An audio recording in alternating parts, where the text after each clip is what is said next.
As we are recording this, it's Wednesday the 6th. Oh, sorry, Thursday the 6th, Irish time. And since about 10 o'clock on Wednesday, there was a rumour going around that TNA has not been bought by WWE, but the tape library and its licensing has been bought by WWE, which means that technically WWE does own TNA, but doesn't own TNA.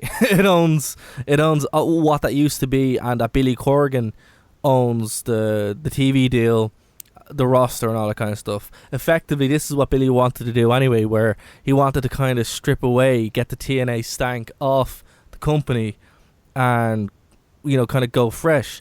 That seems to be what's happened now. Before we get into this, Adam, what do you make about that plan that Billy was talking about, really openly about a week ago before this happened, and if there's any validity to these rumors?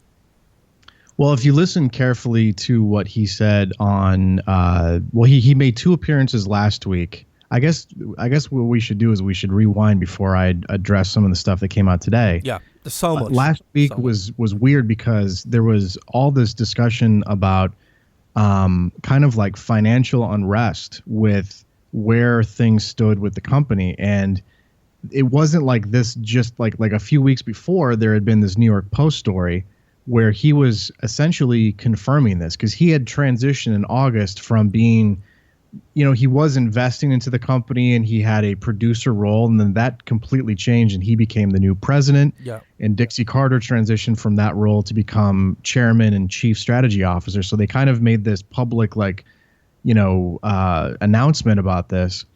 And then it came out that he was basically bankrolling a lot of these TV tapings, and he revealed this in a couple media appearances. He went on the Busted Open show on Sirius XM, and then he went on the Dan Lebitard show on ESPN Radio. Yeah.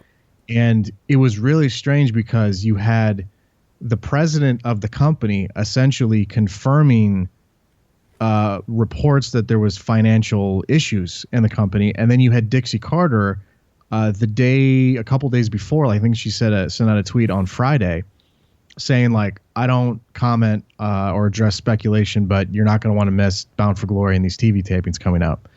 So you have the president and the chairman saying two entirely different things publicly, which is really strange, and kind of lended to the idea that there was always kind of this underlying, narrative that a lot of people want Dixie out of there. Yeah, and that seems to be the case backstage as well. A lot of the guys wanted Dixie out a long time ago. Yeah, and it was a play that I know Jeff Jarrett tried to make a few years ago before he went in and committed to Global Force Wrestling, or he was in the process of committing to that, and tried to get Toby Keith involved, and they tried to get Dixie out of there. And at the time, Panda Energy and Bob Carter, Dixie's father, were involved, and they said, nah, we're not going to we're not going to oust her from the company. Yeah. So that deal fell apart. And ever since then, there's been this transition of Panda Energy completely having nothing to do financially in terms of an investor in TNA.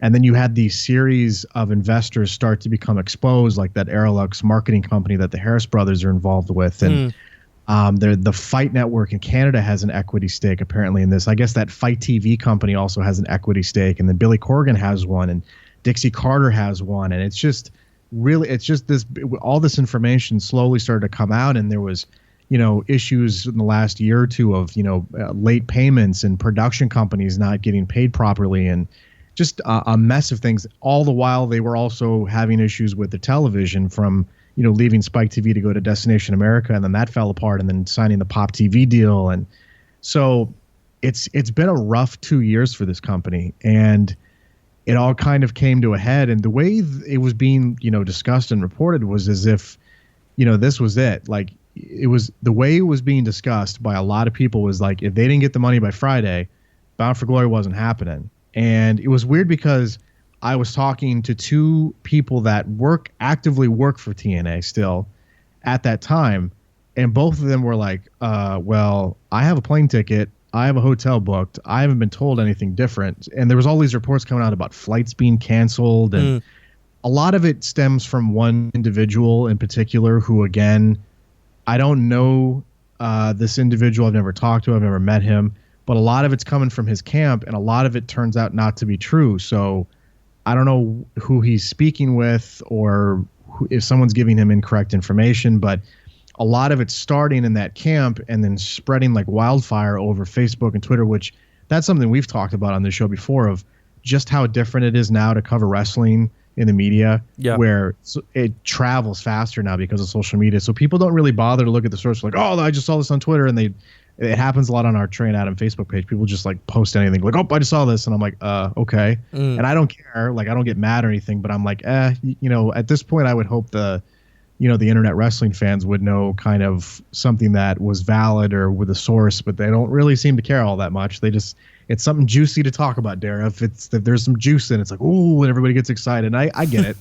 It's something to talk about, and it gets people, going.